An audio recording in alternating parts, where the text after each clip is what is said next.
जलसा राज्य मंत्री जवाहर निसारी साहब, मेरे पुराने अजीज दोस्त जनाब निगरानी साहब, प्रोफेसर साहब, अमीर आजम, डॉक्टर साहब और आज तमाम हाजिर मजलिस मैं फिर से आपको सलाम करता हूँ।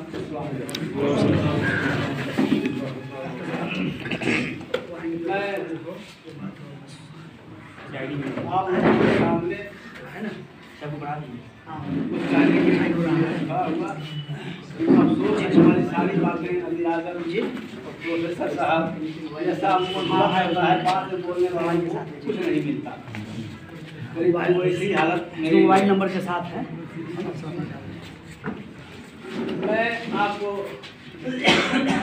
मदरसा एजुकेशन से लेकर के यूनिवर्सिटी तक की मंजिल कैसे पार किया, कैसे पहुंचा, तो इस बारे में आप लोगों को थोड़ी सी बात बताना चाहूँगा। प्रदेश 5 था उस वक्त, आज लुम्बिनी प्रदेश हो गया है।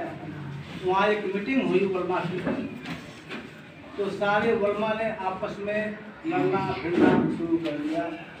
इसलिए मंत्री के सामने कि मेरे मदरसे में टॉयलेट नहीं पड़ा, मेरे मदरसे में कंपाउंड वाल नहीं पड़ा, मेरे में बिल्डिंग नहीं पड़ी, मेरे में तनख्वाह नहीं पड़ा, मेरे में कुछ नहीं पड़ा। उस वक्त अमीर आजम वहाँ मौजूद थे। मैंने यही लफ्ज़ कहा था कि या तो आप लोग पागल है या मैं पागल हूँ। आज दो में से किसी एक को पागल बनना पड़ेगा। वजह उसकी ये है कि आप सिस्टम की बात करते ही नहीं हैं। पहले सिस्टम बनाइए तो टॉयलेट भी पड़ेगा, बिल्डिंग भी पड़ेगी और जितने भी और खर्च हैं सब मिलेंगे आपको। पहले सिस्टम की बात कीजिए। वहीं से मैंने अहद लिया कि अब इस प्रदेश को सिस्टम में लाकर ही छोड़ना है। तमाम काफ़ी जद्दोजहद के बाद एक कमेटी बनी, 3 रुकनी, उसका सदर मैं हुआ, मेंबर में डॉक्टर विद्यानाथ पुजारा रहे और एक मेंबर तीसरे बलियार साहब रहे।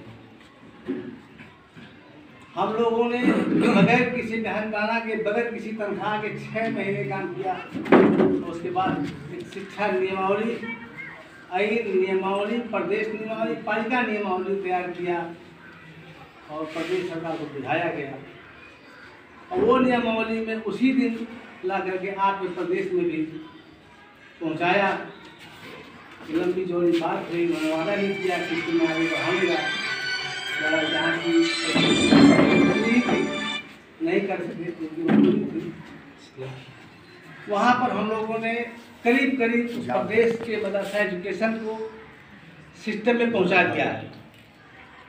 इस वक्त अगले महीने की बात है, वहाँ के शिक्षा मंत्री ने 6 करोड़ रुपया सिर्फ मदरसों में बिल्डिंग के लिए दिया है। 6 करोड़। वजह यह है कि वहाँ सिस्टम चला गया वो प्रदेश, आपके वहाँ वही नहीं हो पा रहा है। तो मैं ये चाहूँगा कि सबसे पहले आप लोग सिस्टम की दुआई दीजिए। कितने बच्चे से कितना पैसा, अनुमति कैसे मिलनी है। अब यहाँ पे बिल्कुल दया की भीख है। मेयर साहब ने कह दिया तो खुल गया, कह दिया तो बंद हो गया, दे दिया तो मिल गया, नहीं दिया तो घुमा रह गया। ऐसा हमारे यहाँ ऐसा सिस्टम बन गया। इस पर मैं भी थोड़ी देर बाद फिर यूनिवर्सिटी की बात काफ़ी दिन से मेरे दिमाग में थी। दौड़ किया गया, एक मीटिंग रखा, 7 आदमी थे उसमें, हमने 7 की कमेटी बनाई। अल्लाह का हुआ, उसका सवाल नहीं हुआ। एक आदमी से कहा गया तुमने 18 बीघा जमीन नेपाल सरकार के नाम की जमीन हम लोग के हवाले कर दिया। किसका नंबर खोल करके, चौहद्दी खोल के, पूरब में कौन है, पश्चिम में कौन है, किसका जमीन कहाँ है, कैसा है, तो लिख के दे दिया। फिर हम लोग आगे बढ़े। अभी चंद दिन हुए, लगता कि आज 15 दिन फिर हुआ होगा। एक आदमी ने 31 बीघा 18 कट्ठा 12 जमीन फिर दे दिया। अपनी जमीन दे दिया उसने। और एक कित्ता है, और इत्तेफाक देखिए उस कित्ते का नाम भी कित्ता नंबर 1 है, एक ही कित्ता है, 38 बीघा की है। अब कुल मिला के 50 बीघा जमीन मेरे पास होगी। इसके पहले भादो 4 गते 78 साल भादो 4 गते प्रदेश सरकार ने विश्वविद्यालय आइन बनाया, एक अम्ब्रेला आइन, ताकि सारे यूनिवर्सिटी का एक आइन हो, चाहे डीम्ड यूनिवर्सिटी हो या प्राइवेट यूनिवर्सिटी हो, सरकारी यूनिवर्सिटी, सबका एक कानून बनाया। वो मेरे हवाले हो गया। वहाँ आइन पास हुआ जिस दिन, उसी दिन उसको मिल गया वहीं। तो मैंने लिखा मुख्यमंत्री को कि आपके बनाए हुए आइन के मातहत में रह करके मैंने ज़मीन हासिल की, मैंने खाता खोला, खाता नंबर ये है, और संपर्क व्यक्तित्व का गया, यूनिवर्सिटी का वेबसाइट ये है, सारा काम हमने कर लिया, लिहाजा हमको तैयारी की अनुमति दी जाए स्वीकृति के लिए। यही काफ़ी प्रेशर हुआ। मैं सिस्टम से बगैर कभी नहीं हुआ, मैं किसी की दया पर भीख मांगे कभी नहीं गया। सिस्टम में लगा रहा।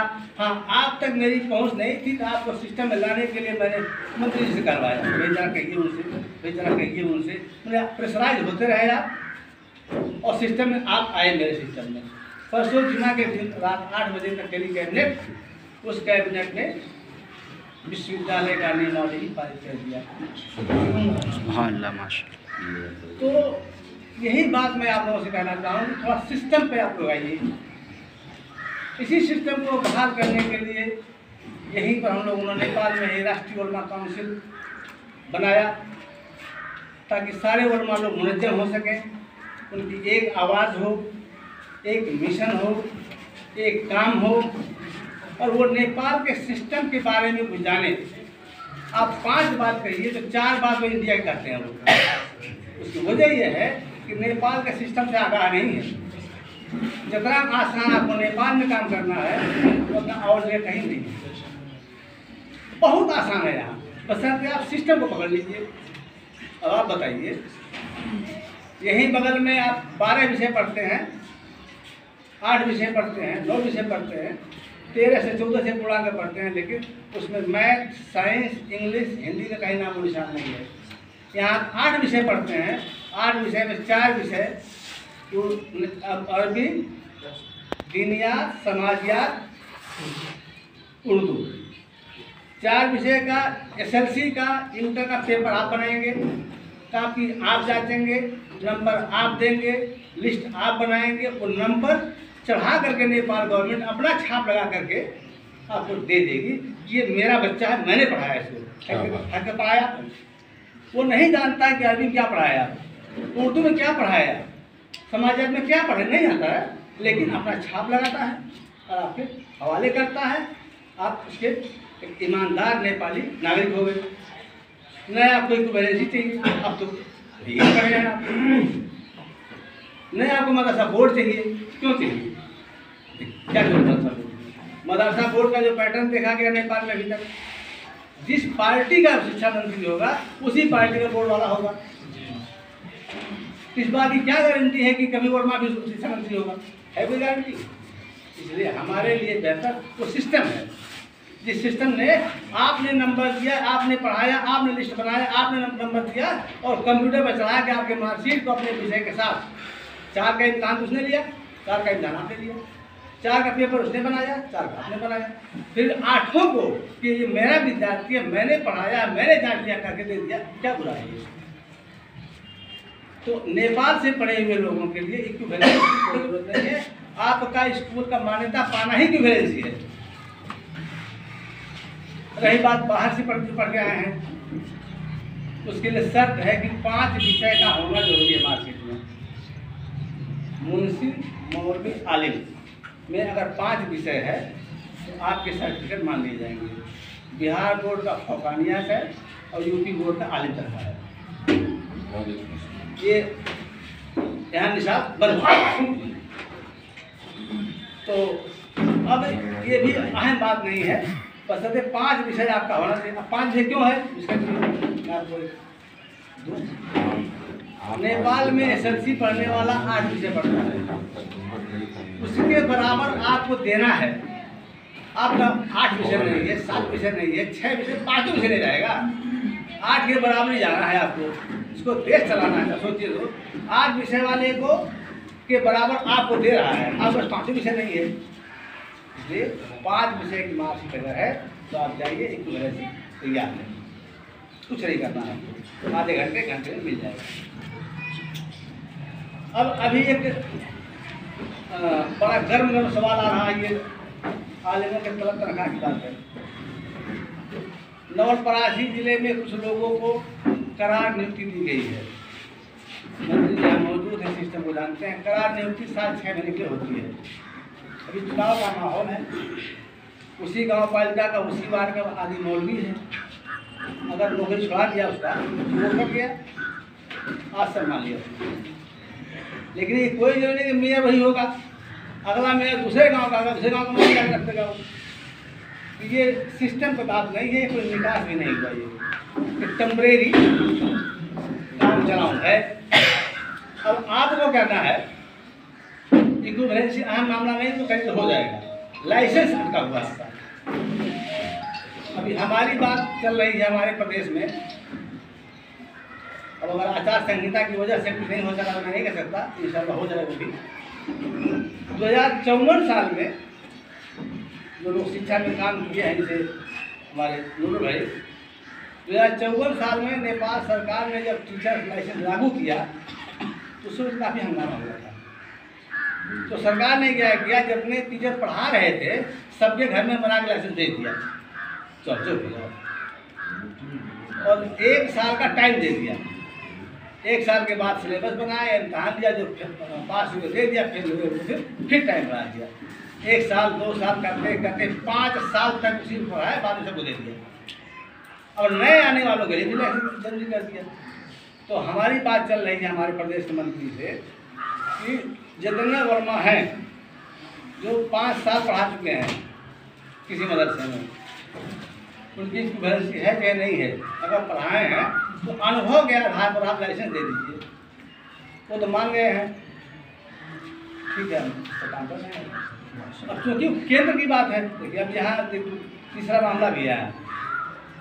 केंद्र सरकार एक तरफ है, आयोग उसके हाथ में है, प्रदेश में भी आयोग आया नहीं है, और लागू करना है गांव पालिका को।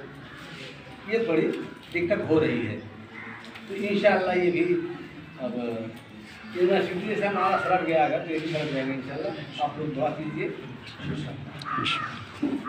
तो सिस्टम को न छोड़ा जाए। अब सिस्टम में लाने के लिए हम सिस्टम में आए और सरकार भी सिस्टम में आए। इसके लिए एक दबाव की ज़रूरत, एक पहल की ज़रूरत होगी। उसके लिए आप लोग बेहतर होगा जो राष्ट्रीय वर्मा काउंसिल है उसके बनने करे आ जाएंगे, मुनज़्ज़म हो जाएंगे। नहीं, अगर दूसरी कोई तंजीम खड़ी करनी है तो भी कर लीजिए, लेकिन इसके लिए आपको लड़ाई लड़नी होगी। इतना आसानी से नहीं मिलने वाला है। और मुझे लगता है इसके बाद कुछ छूटा इक्विवेलेंसी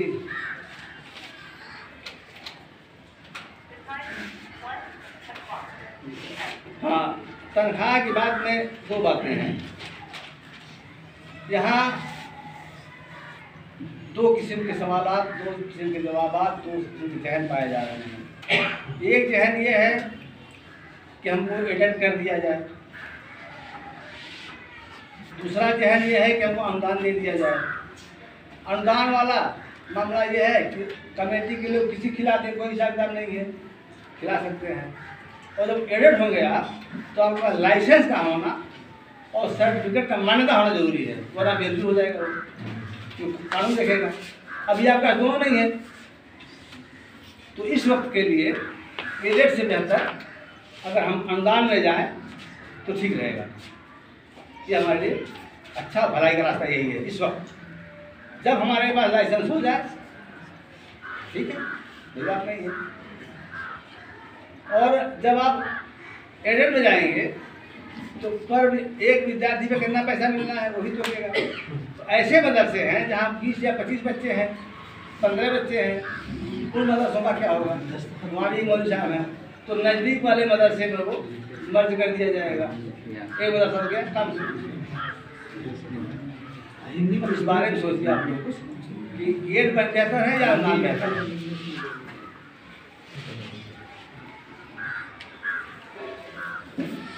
अब इस 4 विषय नेपाली और 4 विषय दिनियात, इसको सरकार ने मूलधार मान लिया है। अगर कोई मदरसा हमारा 4 विषय पढ़ा रहा है, 4 विषय अपना पढ़ा रहा है, तो हमारे धार में है, उसे अपना मान लिया इसको। लूला हो लंगड़ा हो उससे बहस नहीं है, तो उसका मदरसा हो गया। तो हम समझते हैं आज के माहौल में इसको मूलधार में जाना बेहतर होगा।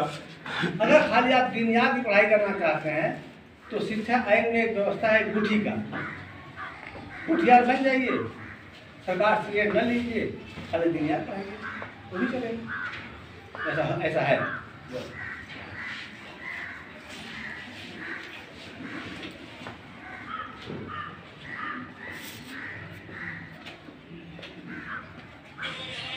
जहाँ तक नाम की बात है, अगर नया तंजीम खोलने की बात है लोगों से, तो यहाँ 2-3 नाम आया हुआ है। नेशनल मुस्लिम काउंसिल, अस्सलाम वालेकुम, राष्ट्रीय मुस्लिम बोर्ड, मदरसा शिक्षा सुधार संस्था, जो बेहतर समझे आप।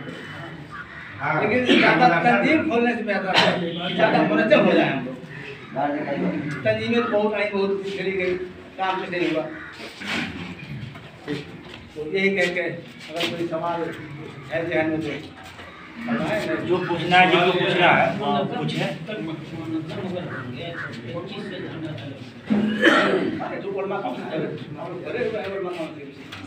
नहीं, यहाँ पे उलमाए सरलाई की बात नजरियात है, तो यानी कि जिनको ये 2 नाम जैसे कि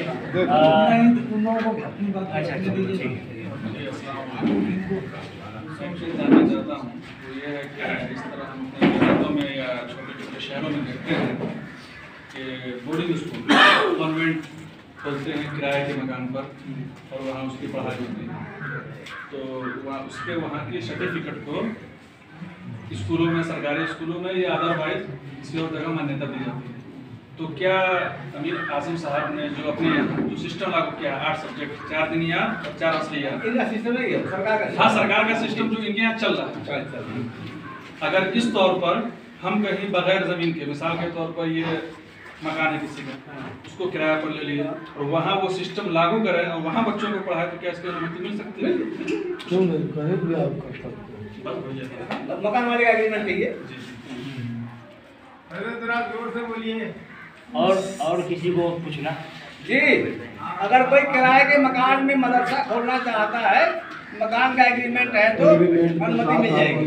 इधर आ जाइए, जगह है, इधर आ जाइए, अंदर जगह है, अंदर।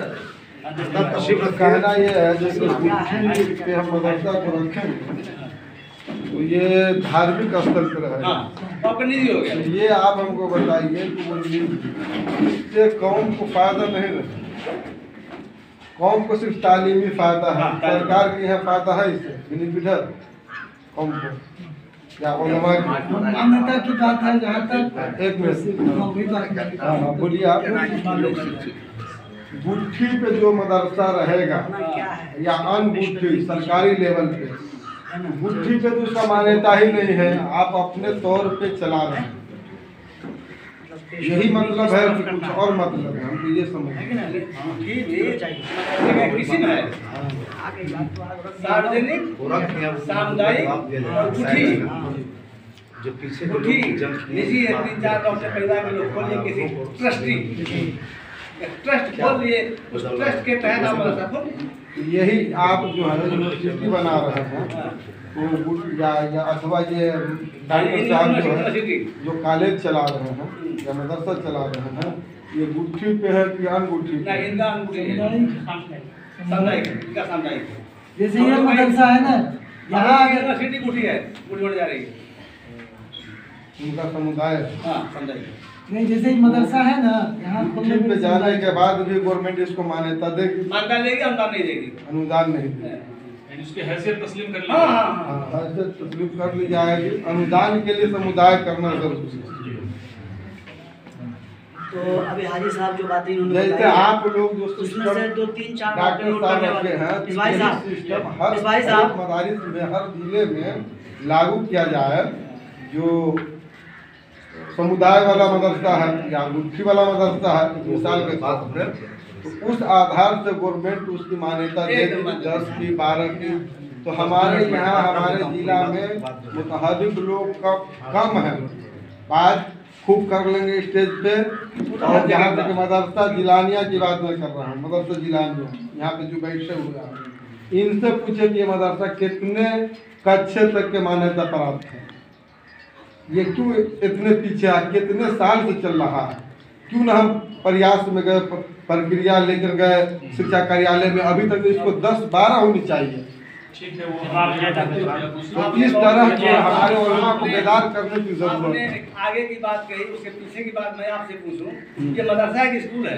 ये मदरसा लिखा हुआ प्राइमरी स्कूल प्राइवेट स्कूल अलग है, साथ ही में है। मैं एक बाहर का मिनट, आदमी, मैं क्या जानता ये हूं? अटैच है। मैं बाहर का आदमी, मैं क्या जानता हूँ अंदर क्या है बाहर क्या, मैंने देखा प्राइमरी स्कूल। ठीक है, काम की तरफ आइए, आप जाइए। आप जो जरूरी बात मदरसा भी है। आपको क्या मैं ये कहना चाह रहा था, बोलना चाहते हैं। हाजी साहब की बातें बताएं, अस्सलाम उसमें से वालेकुम। 2-4 बातें अटैच करने वाली। इस जिला में प्रजातंत्र आने के बाद 2048 साल में यहाँ के जोशी जी जब शिक्षा मंत्री बने, तो ये सबसे पहला स्कूल जिला प्राथमिक स्कूल को दर्ता किया गया है।